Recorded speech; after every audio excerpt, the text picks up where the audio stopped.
मध्य में श्रीमती स्मृति ईरानी जी, पूर्व में केंद्रीय मंत्री, और खासकर जम्मू की जनता को बहुत लगाव और प्यार है इनके साथ। बड़े चाव से हम इनको सुनते हैं। पार्टी के लिए मुद्दे, चाहे वो सैद्धांतिक मुद्दे हो, राजनीतिक मुद्दे हो, उनके ऊपर अपनी आवाज बड़ी गर्मजोशी के साथ रखती हैं। आज इलेक्शन के दौरान हमारी स्पेशल रिक्वेस्ट पे स्मृति जी ने अपना टाइम निकाला और यहाँ पे मीडिया सेंटर में आके एग्री किया कि आप लोगों को एड्रेस करेंगे। इसके साथ ही मैं स्वागत करना चाहता हूँ श्री तरुण चुग जी का, general secretary Bharatiya Janata party, Shri सत शर्मा जी का, working president Bharatiya Janata party महिला प्रधान जम्मू कश्मीर भारतीय जनता पार्टी का, बहन रजनी सेठी जी, बहन अदिति जी जो यहाँ पे स्पेशल तौर के ऊपर आई। मैं अब रिक्वेस्ट करूंगा स्मृति जी से कि आप प्लीज इस प्रेस को संबोधित करें।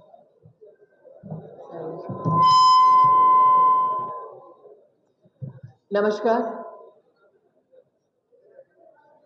वर्षों के संघर्ष को जम्मू कश्मीर और राष्ट्र के संवैधानिक समाधान की दृष्टि से भारतीय जनता पार्टी के नेतृत्व ने धारा 370 हटाकर जम्मू कश्मीर को नई संभावनाओं से परिपूर्ण किया है। पुरानी अपेक्षाओं को किस तरह से हम धरातल पर फलीभूत करेंगे, इस संकल्प को आज आपके सामने प्रस्तुत करने का मुझे सुअवसर मिल रहा है। मैं सत शर्मा जी का, तरुण जी का आभार व्यक्त करती हूं कि आज भारतीय जनता पार्टी देश भर में इस बात का उत्साह और उत्सव मनाता है कि धारा 370 हटने के बाद जम्मू कश्मीर में 84,000 करोड़ का अब तक निवेश पहुंचा है। भाजपा के कार्यकर्ताओं का ये गौरव है कि नरेंद्र मोदी सरकार के चलते जम्मू कश्मीर को न सिर्फ IIM, IIT और एम्स की सौगात मिली, बल्कि साथ ही जम्मू कश्मीर के नौजवानों को मुद्रा योजना के माध्यम से सशक्त करने वाली भाजपा की सरकार आज इस बात का गर्व करती है कि मात्र साल 2023-24 का अगर आप आंकड़ा देख लें तो 3 लाख नौजवानों को जम्मू कश्मीर में 8,000 करोड़ रुपए की मदद मुद्रा के माध्यम से मोदी सरकार ने सुनिश्चित कराई।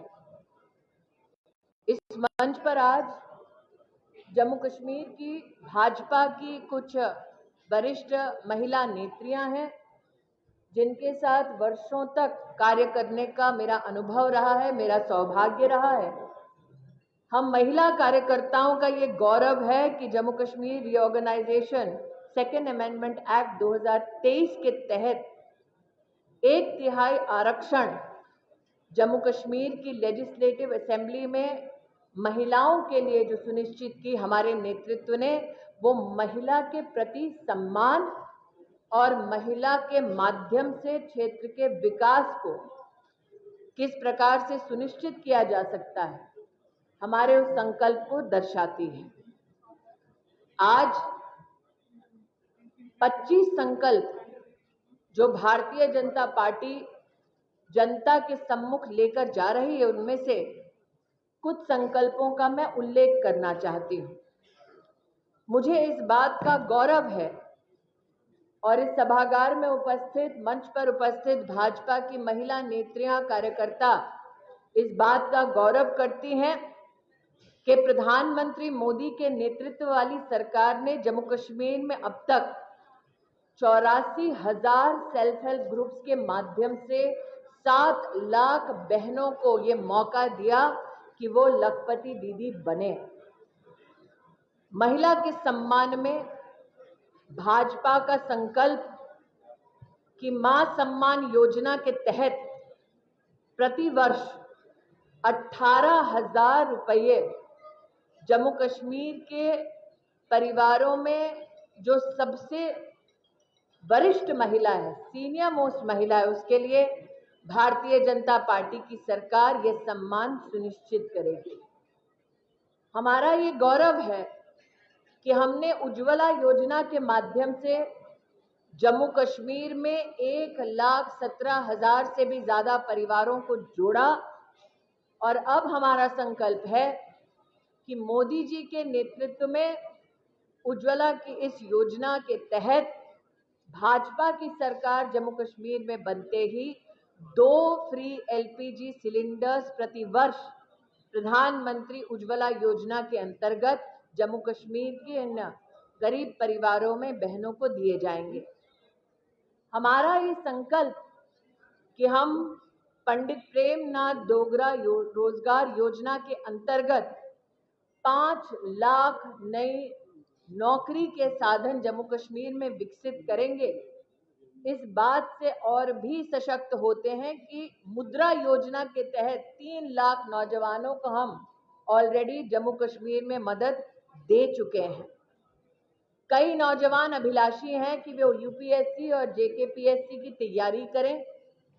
वो परिवार जो इच्छुक हैं कि उनके बच्चे यूपीएससी और जेकेपीएससी की तैयारी करें और जिन्हें मदद की दरकार है, उन्हें 2 साल तक कोचिंग के लिए 10,000 रुपए भारतीय जनता पार्टी संकल्प लेती है कि हम मुहैया कराएंगे।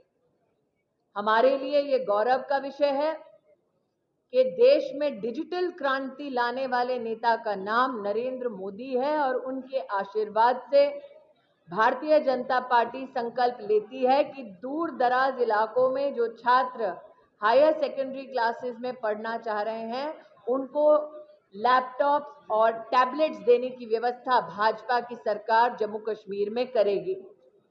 इसी प्रकार से जम्मू में स्पेशल इकोनॉमिक जोन के तहत आईटी हब का स्थापित होना, 3 रीजनल डेवलपमेंट बोर्ड्स का संकल्प पूरा होना और एमएसएमई की दृष्टि से भी हमारी लोकल इकोनॉमी को सशक्त करने के संकल्पों को जब मैं प्रचार में जा रही हूं तब देख रही हूं कि लोग भली भांति इन संकल्पों से परिचित हैं और इन संकल्पों का स्वागत कर रहे हैं।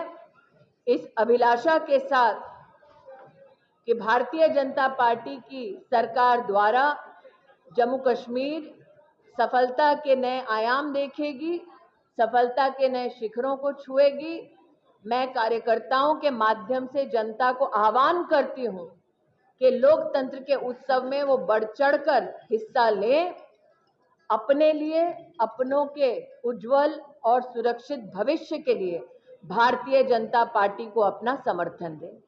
I now leave the floor open for questions. आप रेगुलेट कर दें और मुझे अगर रिपोर्टर का नाम और पब्लिकेशन का नाम पता चले तो। अजय वाचलू जी, ABP news.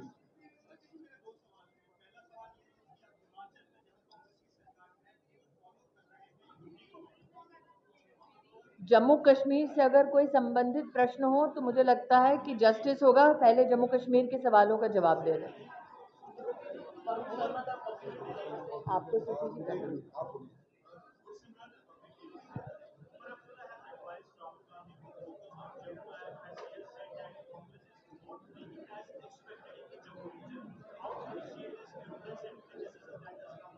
Umar Abdullah has just announced that Rahul Gandhi has failed in Jammu, thereby announced that the Congress party is losing.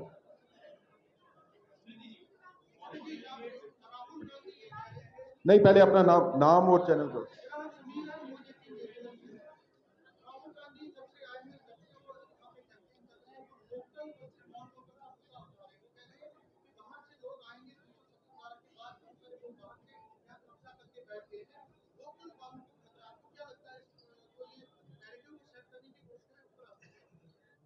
Congress party देश को कई मुद्दों पर विभाजित करने का दुस्साहस कर रही है।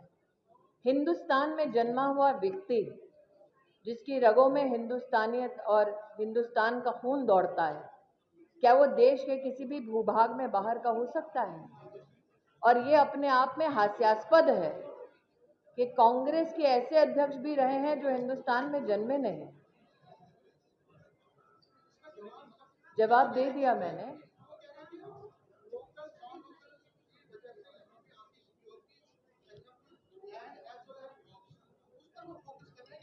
मैं उनके इंफॉर्मेशन के लिए बता दूं, 3 लाख नौजवानों को मुद्रा का 8,000 करोड़ का समर्थन मिलना मतलब 3 लाख नौजवानों ने लोकली अर्थव्यवस्था को सुदृढ़ किया है।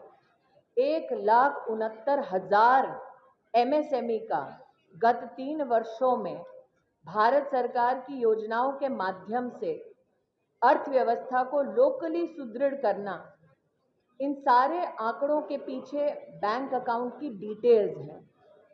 तो राहुल गांधी क्या कहते हैं और नरेंद्र मोदी धरातल पर क्या कर रहे हैं, उसका मैं आपको प्रमाण दे रही हूँ। कांग्रेस अपने इस प्रकार के प्रचार में कितनी फेल हो रही है, ये आप उमर अब्दुल्ला के ही स्टेटमेंट से तय कर सकते हैं। रोहानी जी व्यूज टुडे से बोल।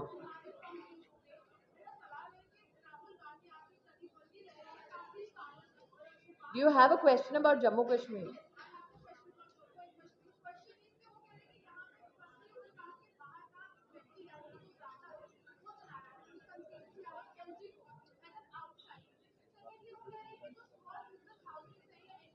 Wherein, again, if you talk about the Indian Constitution, जो राहुल गांधी का आजकल राजनीतिक हथियार है, भारत के संविधान में कहाँ लिखा है कि भारतीय अपने ही देश में बाहर का कहलाया जाएगा?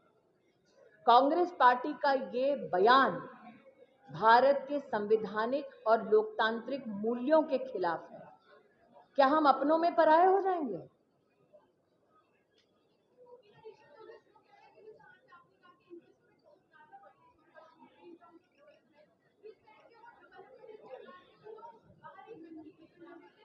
कांग्रेस पार्टी का दुख ये है कि धारा 370 हटने के बाद जम्मू कश्मीर की तिजोरी पर लूटने का उनका अधिकार चला गया है। WhatsApp sir, 1 minute. व्हाट्सएप हाँ जी, नाम और चैनल। जम्मू कश्मीर का कोई सवाल हो तो वो करें। आप रेगुलेट कहाँ से?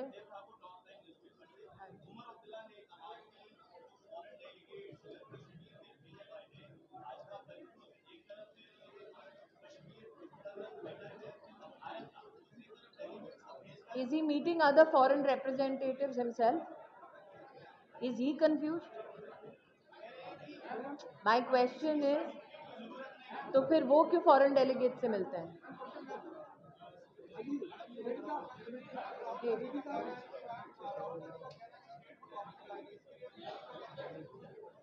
भारतीय जनता पार्टी ने संसद में स्टेटहुड रेस्टोरेशन का संकल्प बोल दिया है।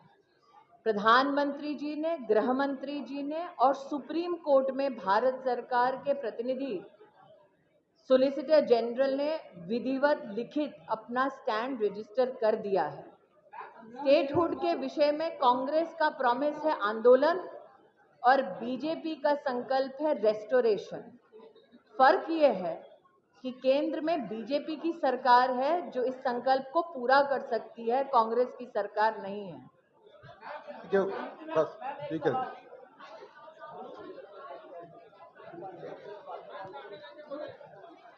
You need to focus on what Umar Abdullah said to the Congress party. The fact that India alliance is crumbling, that not one leader like Umar Abdullah but also leaders like Mamata Bandyopadhyay think that the Congress is failing on all fronts is a reflection on how much confidence do alliance partners of the Congress party have on the Congress party. So my suggestion is that the Congress party needs to get its own house in order before giving lectures to Narendra Modi. Last question. Just no further question.